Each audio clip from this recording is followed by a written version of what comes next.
Hey guys, it's me, Emelena, and today's video is going to be kind of short. So, for the last month, I've been experiencing symptoms of psychosis. I made a video about it a couple of weeks ago, talking about, how it's been affecting me.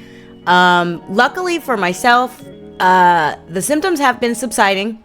I have definitely been working on better techniques to try and control them, and I feel like I am now transitioning into a normal state of being rather than a psychotic state of being, which is excelente.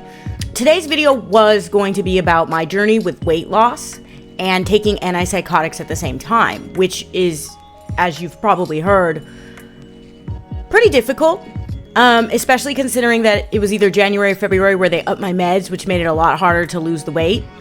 And that on top of my diet staying stagnant, I initially lost... Okay, so let me explain. In September of 2022, I quit smoking cigarettes. Between September of 2022 and August of 2023, I gained about 40 pounds. I decided enough was enough and started working out, and I saw pretty good results between August and November. December, I slacked off a bit due to holidays and being lazy, and my meds were upped in, I believe, January. And this is where the problem started. I didn't gain any weight, I just couldn't lose any more. I've lost a couple of pounds here and there. Now, I continue to do cardio and some strength training between January and now, but I dropped down from 4 to 5 days a week of working out pretty high intensity to only 2 days a week, while still sneaking in cardio the rest of the week here and there. But for the most part, I was not working out as intensely. So the combination of upping my meds, not working out as intensely, and also me being a little bit lazy caused me to have a complete just boof in progress. I didn't go down, I didn't go up, I just stayed in one place. With the exception of, like I said, a couple of pounds here and there. This caused my mental health to take a dive, and I honestly think that had a lot to do with me experiencing symptoms of psychosis, because I would sit around and just let my insecurities steamroll my self-esteem, which is not recommended. You should never do that. And I know that's easier said than done, but hey, I'm just saying. So I mentioned this to a friend of mine, and I said I was just thinking about how much I hate that I have to work harder on antipsychotics to lose weight. And he did mention that now that you've lost the excessive weight that you gained after quitting smoking, you're probably going to have to lower your calorie deficit in order to lose more weight. And he's absolutely right. So I did that. That wasn't the only thing he said, though. Okay, he did say something else. He said that comparison is the thief of joy. And this is something that I think we all know. We shouldn't be comparing ourselves to others, but bro, I do it so much that I didn't even realize. Like, I'm a writer, for instance, right? Who do you think I compare myself to all the time when it comes to writing? The greatest writers of all time, especially the ones within the genre that I favor and write in, science fiction. As a mentally ill person, I compare myself to non-mentally ill people who have, a lot more life resources than I do. As a human being suffering under a capitalistic hellscape, I compare myself to more successful people who are employed, people who don't have disabilities that can work every day. As someone in my late 30s, I compare myself to others in their late 30s, and again, look at their level of success, where they're at, and I tell myself I'm a fucking loser who can't do shit. Do you think this is good for mental health? The answer is no, it's not. And I don't know why, but when he said comparison is the thief of joy, I had like a flashback of all the times that I have compared myself to others, and in the numerous ways that I've done it. And I guess what I really just wanted to say today was that don't do that. Who we are as a person is not dependent on what we look like. Our value is not dependent upon our weight or our looks. Those are important things to note, but it's so much easier to say those things than to actually force yourself into thinking that it's okay. Like, for instance, right now I have this pimple, right? And I'm like, bro, this pimple is guest starring in my video. And like, it's not that big. It's just a pimple. But of course, I think it makes me look like a hideous monster from beneath the sea or something, right? I think it's this horrific stain on my face. And it's just like, bro, it's just a pimple. I don't know why the fuck I'm getting a pimple when I'm almost 40, but hey, shit happens. I've spent my life feeling like I'm not good enough. And I know there are so many people out there who spend their lives thinking they're not good enough. And I wanted to start this channel to not only destigmatize my disorder, but I also wanted to reach out to people who felt alone, who felt steamrolled by their insecurities, I suppose. People who felt like they were experiencing symptoms or life circumstances that are impossible to overcome. I wanted to reach out to other mentally ill people and to kids who feel like they have no hope and tell them there is hope. There is light at the end of the tunnel. And yet I feel like such an imposter because I spend so much time of my life telling myself I'm a loser, I'm fat, I'm ugly, I'm not good enough, I'll never be good enough. I have all these deep insecurities that, you could trace back to my childhood that I've never overcome.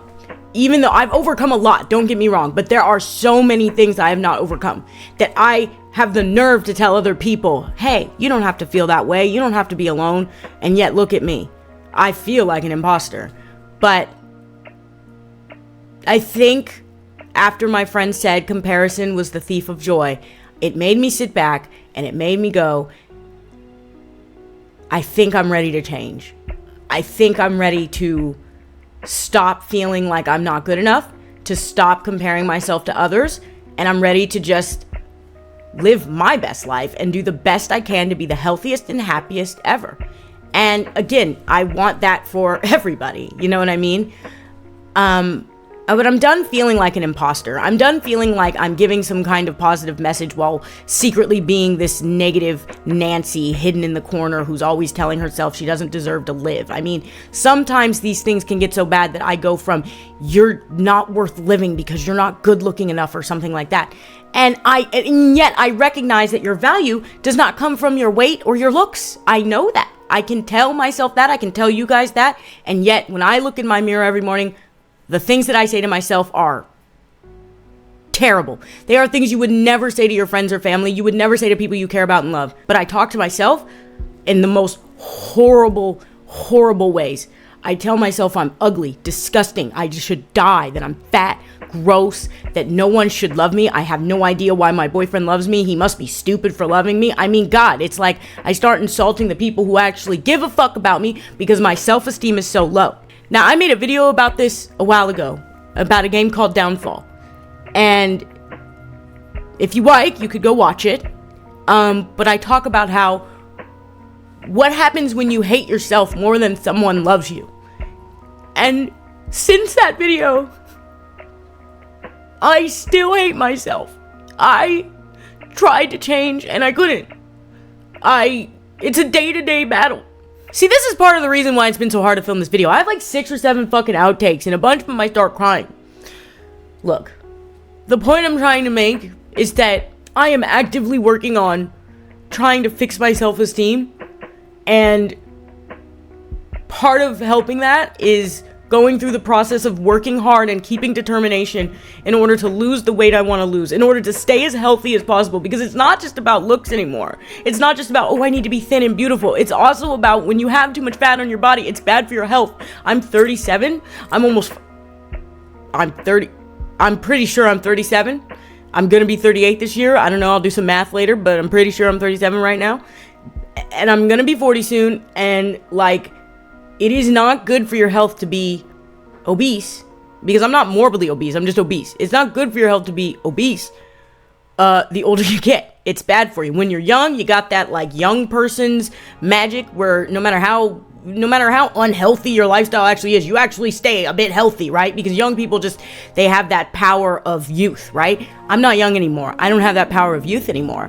What I have now is an aging body that is slowly decaying, that I am trying my best to upkeep so that when I reach my 50s, 60s, 70s, I will still be happy and healthy as one can be at those ages. If there is one thing that I want you to take from this video, it's that I want you to remember that your life has value and worth no matter what.